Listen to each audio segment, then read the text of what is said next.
Muy buenos días, o buenas tardes, o buenas noches, con todos los que nos están sintonizando. Estamos aquí en Max TV y en el programa Pasión, que quiere abordar los temas de construcción de la paz desde diferentes ángulos.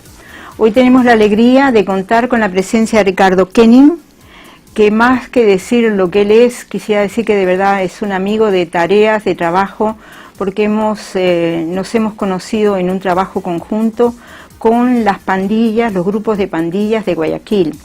Él dirige, es director en la Sociedad Benemérita de Protección de la Infancia y es director en el Hospital León Becerra de Guayaquil. Y nos encontramos por esos avatares del destino, del camino, hacer un trabajo conjunto, a pesar de que somos un poco como agua y aceite en muchas cosas. Yo vengo de los sectores populares, él es empresario, él es argentino, yo nací en Uruguay, lo que nos daba ya de entrada ciertas cosas. Los argentinos y los uruguayos tienen una historia media complicadita. Y además, él le encanta comer carne y yo soy vegetariana. Así que teníamos bastantes elementos en común para no coincidir, pero fue al revés. Y eso es lo que hoy queremos compartir con todos los que tengan a bien ver este programa. Experiencias positivas en el trabajo con pandillas. Y para presentar este programa queríamos mostrar un extracto de un video que se hizo sobre el barrio de Paz en el que ambos trabajamos y que los muestra a los jóvenes, se presentan ellos mismos. Así que primero les vamos a pasar un video que ubica el programa y luego continuamos. Ingresé a lo que es una pandilla desde los 12 años de edad. Ahí fue donde me refugié cuando perdí a mis padres. Creo que lo más triste fue haber caído 11 veces preso. A la gente que piensa que las pandillas es algo malo, en ciertas partes sí, pero a las personas que no saben de eso, le tienen que dar la mano a uno que es de la calle, porque no saben lo que uno siente por dentro.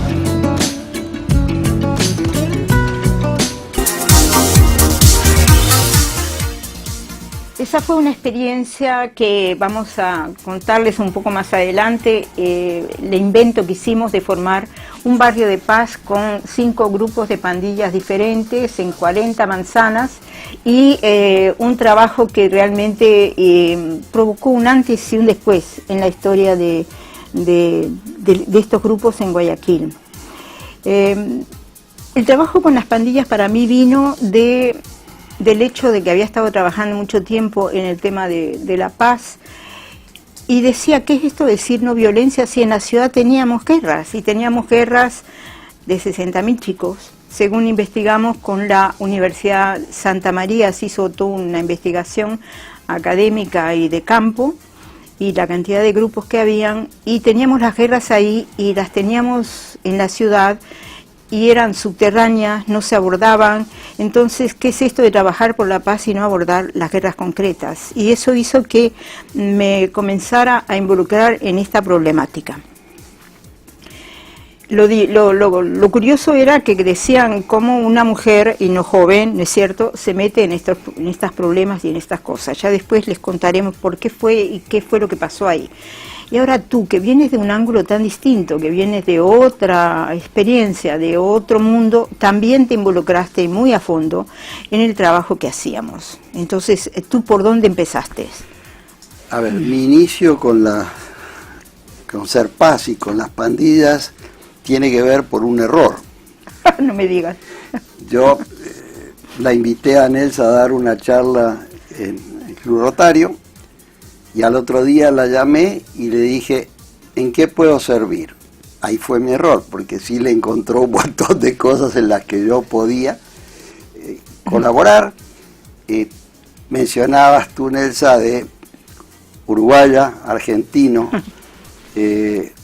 izquierda-derecha, pero yo creo que esto de que los polos se juntan y se juntan cuando hay algo en que pueden sumar, y hay algo que puede ser una solución para la sociedad, para la comunidad, y creo que eso es lo que unió nuestro trabajo, ¿no? Es decir, aprender de algo que uno ignora realmente desconocía lo que era el mundo de las pandillas, pero claro, mi ventaja fue que tuve una líder que me guió y de vez en cuando me aterrizaba, pero también aceptaba que había otras cosas que desde mi enfoque empresarial se podían lograr.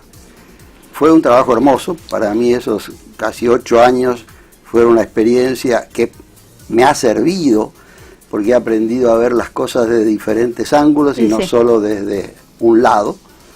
Me enseñó también a escuchar, me enseñó a entender que hay razones por las que la gente hace cosas y que no es porque sí, sino porque hay un origen para todas las cosas, y me sentí muy bien. O sea, yo te diría que disfruté esa experiencia nueva, esa experiencia que se inició con que durante 6 meses me seguían los chicos, porque no entendían qué hacía un señor que vive en la Puntilla, que es empresario, metido con ellos.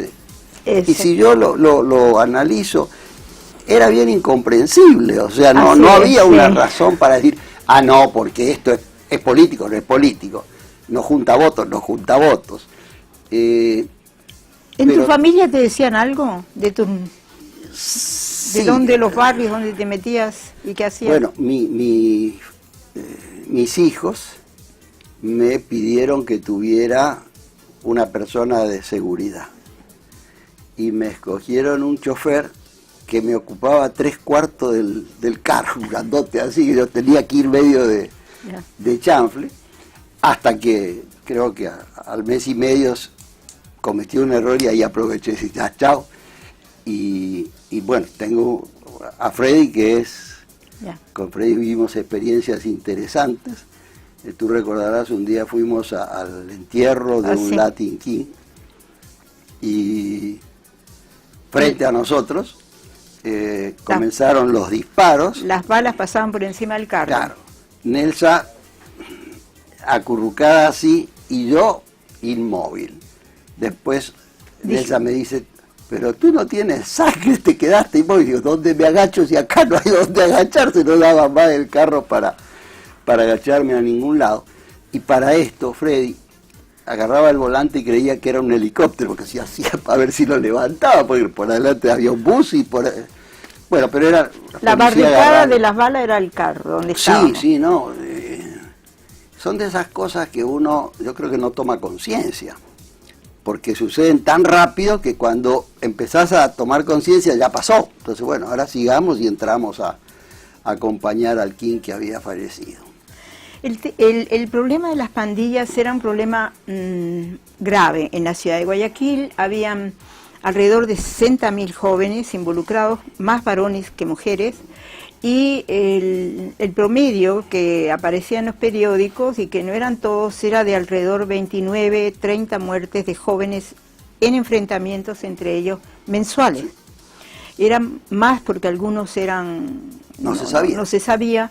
Y bueno, y aquello era realmente complicado. Las edades estaban de 12, 13 años a 18, después empezaron a ser aún más jóvenes, y realmente era un problema social grave, que no conocíamos, que no sabíamos, que era como clandestino. Entonces ahí es que yo siempre cuento que me fui a sentar, nosotros éramos un equipo, y yo era la mujer del equipo, y creo que me favoreció el hecho de ser mujer, y siempre digo el hecho de ser mayor, porque estos jóvenes cuando me veían de mí no desconfiaban, ¿no? Yo podía ser la mamá, la abuela, la que me sentaba a ver qué pasaba y a ver si conocía qué es lo que pasaba en las noches en la ciudad. Y así fuimos, porque mis compañeras mujeres, las más jóvenes, eran sujetos de conquista de parte de los pandilleros. Ellos son muy don Juanes, muy seductores, y los varones eran como contrincantes de liderazgo, entonces no los querían. Yo era la única que tenía cierta manera, pues, salvoconducto para entrar. Y ahí descubrimos cosas para mí muy importantes. y eso es parte de lo que quizás vamos a abordar después, cómo fue que logramos dar vuelta a la problemática de las pandillas en la ciudad. Pero lo primero que me llamó la atención es que cuando tú crees que estás con un jefe de pandillas, que son jóvenes que usan la violencia como medio de comunicación, violencia en palabras, en gestos y muchas veces armadas. No había 60.000 jóvenes armados, porque si no nadie salía a la calle, pero sí tenían muchas armas, muchas. Sí, muchas más, inclusive que la que podía tener la policía. Era mucho más potente y poderoso que la policía. Policías sí. Para toda la Así provincia. Es. Entonces, cuando alguien cree que el jefe es el que habla más, en las pandillas el jefe es el que no habla. Así es. Entonces, estaban los demás y tú decías, ya identifiqué al jefe, porque hay que trabajar con los jefes, si no, no se puede llegar a todos. El que hablaba al último y de pronto decía algo que todos obedecían, ese era el jefe. Pero el jefe, nos costó identificarlo porque uno tiene determinados paradigmas, ¿no? Dice, sí, no, el que totalmente. más habla, el que Sí. ese es el líder. Y ahí era todo lo contrario, ¿no? Eso. Entonces, los que estábamos afuera no entendíamos este mundo juvenil que tenía identidades, que tenía grupos que peleaban entre ellos, que tenían distribuida la ciudad en barrios y en veredas. Y que si en territorio, si tú te pasabas al otro, era una guerra. Porque era una falta de respeto. Sí, o sea, si una agrupación o alguien de una agrupación pasaba a la vereda de enfrente, le estaba diciendo al jefe de la otra agrupación que no lo respetaba. Entonces había una reacción física. Tú debes tener muchas anécdotas que creo que ilustran este trabajo, y yo cuento una y ahora tú otra. Me recuerdo cuando vino Pablo, que era de una de las pandillas más numerosas, de los grupos, que ellos llaman naciones, no pandillas. Y un moreno alto, buen mozo, se para delante mío y me dice, yo vine aquí porque quiero cambiar. ¿Y cómo es esto que quieres cambiar? Sí, porque verá, yo tengo a mi cargo 400 jóvenes que son los más formados y otros tantos cientos. Pero yo voy a una iglesia evangélica y me gustan los cantos, el resto no, pero los cantos. Y ¿sabe qué? Me gustaría ser pastor. Y resulta que no puedo ser pastor si yo metí a tantos jóvenes en esta agrupación de la que yo ahora soy responsable y ellos están todos involucrados en esto. Yo no puedo salir solo, tienen que salir todos. Ahora dígame, ¿cómo es que se puede hacer una cosa de estas? ¿Cómo podemos hacer para que todos aprendamos a hacer las cosas de otra manera? No me puedo olvidar porque yo me quedé una pieza y dije, tiene mucha coherencia y además está diciendo, no salgo solo, salgo con todos los que llevé. Si salimos juntos. Salieron juntos, de hecho, él está convertido en un facilitador de procesos impresionantes, ha ido a Colombia, ha introducido cambios en muchos grupos. Algunas cosas que tú te acuerdas. Yo recuerdo una reunión, estabas un miembro de Latin King, un miembro de Master of the Street, tú y yo, en una mesa, en lo que eran las oficinas de Ser Paz, en lo que fue después el barrio de Paz. Y comenzaron a acusarse de cosas hechas, es decir, tú mataste a mi hermano, tú mataste a mi mejor amigo. Eso fue impresionante. Y nosotros jalábamos cosas para ver que aflojaran toda esa tensión, pero la solución la dio mismo uno de ellos, cuando dijo, los mató la calle. Y de eso nos agarramos nosotros para hacerles ver que ellos no eran culpables de ese último evento, sino que la vida los había llevado a ocupar posiciones de confrontación y el resultado lamentablemente había sido la muerte. Pero a mí me quedó muy grabado porque ellos encontraron la solución y creo que en el trabajo que nosotros hicimos juntos, yo puedo decir exitoso, sí, porque el que no haya habido más muertos, eso es indiscutiblemente maravilloso, ¿no? Lo que les dimos es la oportunidad de encontrar una salida a lo que ellos consideraban que no había. Es decir, creo que nuestra labor consistió en abrirles caminos, es decir, a ver, también hay otras alternativas. Es decir, yo recuerdo, por ejemplo, un día que le pregunto a uno de los chicos, ¿y tú qué haces? Y yo me pongo en cuclillas en una esquina donde hay un semáforo, raspo una bujía con el piso, cuando para el semáforo, golpeo el vidrio, salta todo, meto la mano y lo que hay cerca me lo llevo y corro. Entonces yo le decía, bueno, recuerdo hasta ahora, decía, en el único lugar donde podría conseguir trabajo es en Cridesa, porque es la fábrica de botellas, o sea, para romper vidrio, pero no va a ser una cosa así. Y ese tipo de cosas que eran tan naturales en ellos, ¿no? Sí. Llevados por una circunstancia, llevados también por salir de hogares disfuncionales donde el ejemplo que veían era violencia. Y no les puedes pedir a una criatura que se desarrolla en un ambiente de violencia que sea pacifista, porque no ve otra cosa, así crece. Y cuando nosotros siempre hemos dicho que la pandilla es una familia alternativa. ¿Por qué es una familia? Porque encuentra las cosas que no encontró en la familia biológica: seguridad,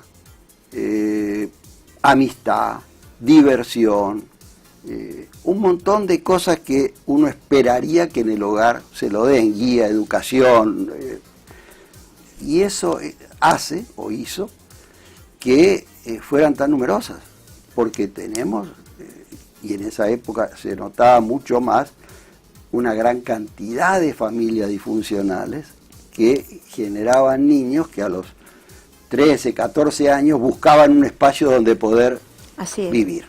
Vamos a ir a un corte y vamos a conversar de este aspecto y cuáles fueron las propuestas que inventamos juntos para revertir este proceso de violencia y convertirlo en empresas juveniles. ¿Cómo fue que hicimos? Vamos a un corte entonces y los esperamos en unos minutos.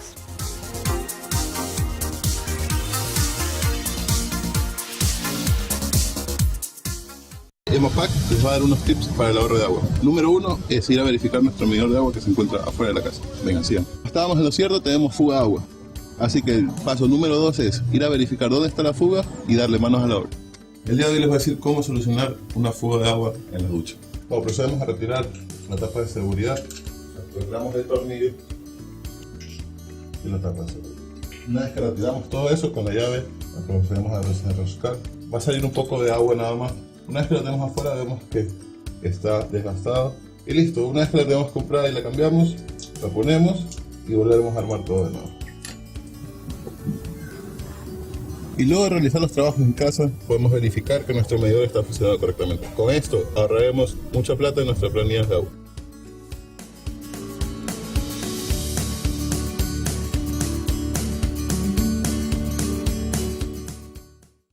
Tener casa propia es el logro de tu vida y en el mejor lugar. Todos los ecuatorianos sí lo pueden hacer realidad. Tu Casa Pacífico, el crédito hipotecario con la tasa más baja del mercado, 4.5% para casas mayores a 27,000 hasta $70,000. Solo necesitas el 5% de entrada y te financiamos el 95% hasta 25 años plazo y hasta 6 meses de gracia.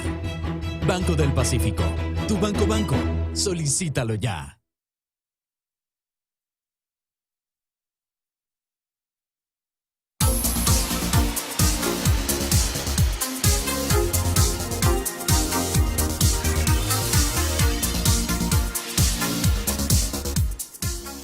En el trabajo con los jóvenes que pertenecían a grupos juveniles violentos, armados, ellos hicieron entrega de armas, hicieron una cantidad de cambios fundamentales que produjeron cambios en la sociedad y en sus vidas.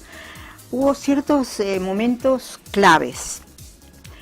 Uno de los momentos claves fue justamente la entrega de armas, que resolvieron hacer en un reparto militar fue, y sí, muchos testigos. Y yo recuerdo que cuando se reunieron con los militares para ponerse de acuerdo cómo lo hacían, tanto los militares como los pandilleros parecían hablar el mismo lenguaje. El mismo lenguaje porque ambos respetaban las armas. Le decían mamita, los militares le contaban que ellos le decían mamita a las armas. Yo estaba espantada, trabajo el tema de la paz, mamita a las armas, eso no puede ser. Pero así era. Y fue un antes y un después. Marcó un quiebre en la manera como la sociedad percibía a los pandilleros, porque el alcalde de la ciudad, el abogado Nebot, les dijo que si ellos habían dado un paso positivo, él iba a dar otro y les ofrecía trabajo. Ese trabajo se convirtió en una propuesta de que tengan sus propias empresas. Tuvieron que demostrar que las podían sacar adelante y les dieron unos recursos. De hecho, se generaron 14 microempresas. Después de 10 años hay microempresas que están pero muy bien y que tienen hasta sucursales, iba a decir, tienen otras. Y eso cambió su percepción. Pero hay algo que yo sí aprendí muy rápidamente, y es que ellos necesitaban ser visibles en la sociedad. La sociedad no solo los había mandado afuera y decían que eran todos asesinos, narcotraficantes, qué sé yo, adictos y ladrones, sino que eran un peligro. Entonces ellos decían, bueno, si no nos conocen por lo bueno, nos conocen por lo malo, y cada vez que salían las noticias, en vez de que esto los asustara, era un motivo de alegría. Mire, ahí estoy en la televisión. Le daba la fama. Le daba la fama. Cuando empezaron a ser famosos por cosas buenas, entonces esto se revirtió y se transformó decían, si soy parte del problema, vamos a ser parte de la solución. Y eso también desarticuló mucho a los grupos, porque ya era visible cómo estos grupos trabajaban. Y me acuerdo que hicimos un gabinete, ¿te acuerdas? Y funcionaba con el presidente, que yo no admitía golpe de Estado, era yo, y resulta era que... una dictadura, era una dictadura femenina, y tenía ministros, los pandilleros, cada uno era ministro de Cultura, ministro de Educación, y tú tenías un ministerio. Porque si no, contigo no hablaban, porque era imponente este señor, y ahora como yo voy a discutir con él, pero cuando estaban de igual a igual, ¿tú ministro de qué eras? Creo que de trabajo. O eras vicepresidente y ministro de trabajo. Y el ministro de Cultura, me acuerdo siempre que quería hacer no sé qué cosa de educación, ahí cuando se posesionó de ministro dijo adiós, y aquí se puso a discutir contigo de igual a igual. Sí, claro. Entonces ese cambio, ese convertirse para poder trabajar en equipo en ciertos roles, nos permitió avanzar. A mí eso me resultó sumamente divertido y aprendí para espacios diferentes. Yo no sé qué otros recuerdos y cosas de anécdotas que han sido marcantes en el trabajo que hicimos tienes tú. La mayor parte de los chicos no tenían una capacitación, no tenían una formación, no tenían un oficio. Recuerdo que en una entrevista, al terminar la entrevista, el periodista nos preguntó qué quisieran ustedes del gobierno. Y nosotros le dijimos capacitación. Había estado viendo ese programa el ministro de Trabajo y nos llamó a decir que él nos daba becas para que los chicos se capacitaran en el SECAP. Claro, él no tenía noción de cuántos eran. Y cuando yo le pregunté, bueno, ¿y cuántas becas? Las que ustedes quieran, pusimos 418 chicos en la primera beca, digamos, la primera concesión de becas, ¿no? Y recuerdo que llegamos al SECAP y el director del SECAP estaba aterrado, porque claro, los chicos nuestros la apariencia da un poco de temor. Y claro que sí. Y entonces este señor pensaba que qué van a hacer aquí adentro. Se le van a llevar las computadoras. Claro. Y lo que se comprobó ahí es que la autoridad que tienen los líderes dentro de la agrupación, que establecieron que eso era un terreno que había que cuidar, porque ahí ellos se iban a capacitar. ¿Cuántos se capacitaron en 418, total? Primera. La primera. En total se capacitaron cerca de 12.000. Así es. En el tiempo, ¿no? Es decir, 12.000 jóvenes que tuvieron oportunidad de presentarse a un trabajo diciendo, yo sé hacer esto. Sí. O sea, que no era lo anterior. ¿Y qué sabe hacer usted? De hecho, yo Rompo vidrio. actualmente los encuentro en varios negocios trabajando, sí. Ahora, claro, a través de los medios, como tú decías, lo que se conocía que los pandilleros eran un peligro para la sociedad. Entonces era difícil. Yo traté al principio de conseguir trabajo con mis conocidos, empresarios y demás, pero tenían miedo. Entonces, y es normal. Y es normal porque siempre se decía que ladrón pandillero, violador pandillero, todo era, el apellido pandillero era para cualquier clase de delito. Entonces ahí hicimos un acercamiento con el alcalde Nebot, le planteamos que los chicos ya tenían algunos oficios, pero nadie les daba trabajo. Y la propuesta es, hagamos microempresas, ahora llamados emprendimientos, sí, ¿no? Y aceptó y comenzó a darnos, inicialmente conformamos, creo que eran 14 microempresas, y lo interesante de ahí es que cada microempresa era una agrupación. Sí. Pero en el transcurrir del tiempo y en haberse conocido entre las diferentes agrupaciones, dio como resultado que por ahí en una microempresa había de varias agrupaciones, porque ahí ya se buscaba, no, pero este sabe hacer bien esto, o este sabe hacer bien otro, y no importaba, ya no se peleaban entre agrupaciones. Ya no había una disputa por territorio, no. Seguían siendo agrupaciones. Eso fue sobre todo en la empresa de grabaciones, ¿te acuerdas? En la que tenía el Cuco. Claro, el Cuco. Ahí yo tenía unas experiencias increíbles. Porque todos eran artistas, todos sí se acercaban a grabar lo que habían inventado en hip hop, en cantos, en todo.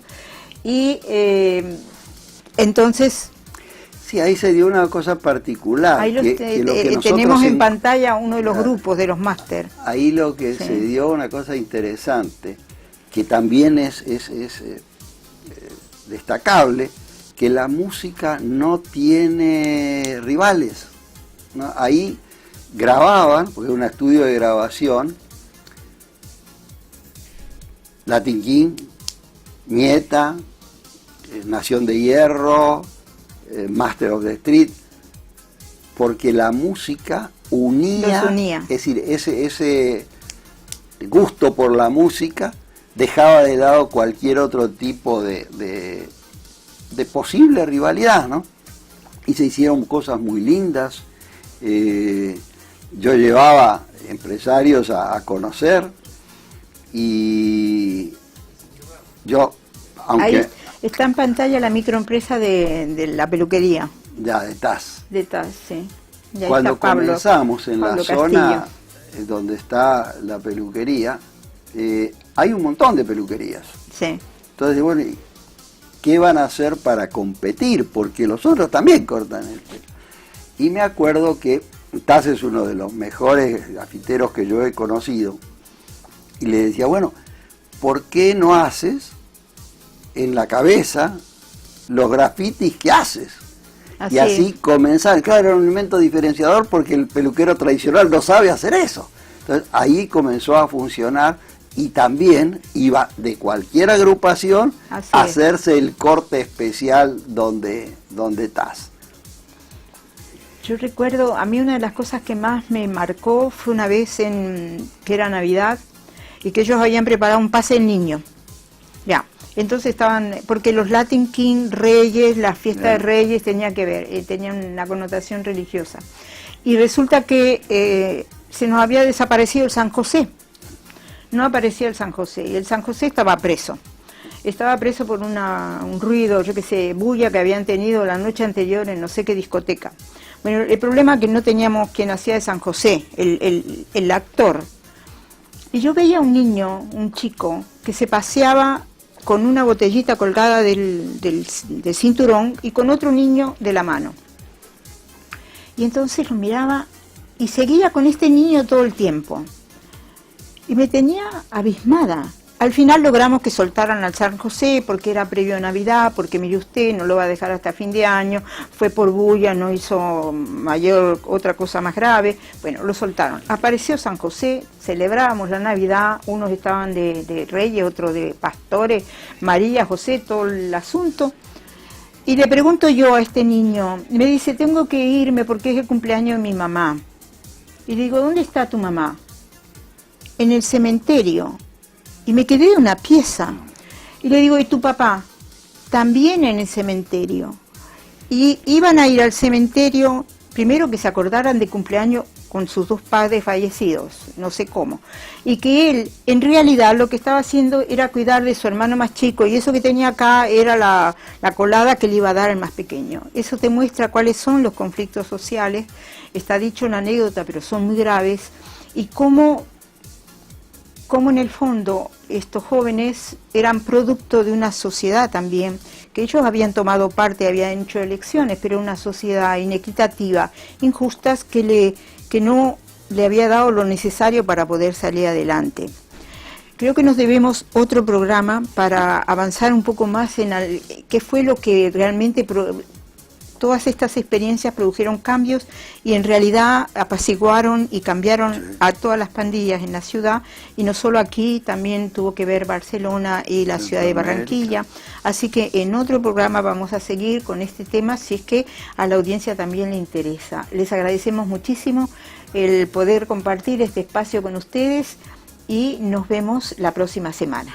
Pero online se va a ver todo el tiempo, pero con un programa distinto, y tal vez contigo otra vez la próxima semana. Muchas gracias por todo y seguimos con Max TV.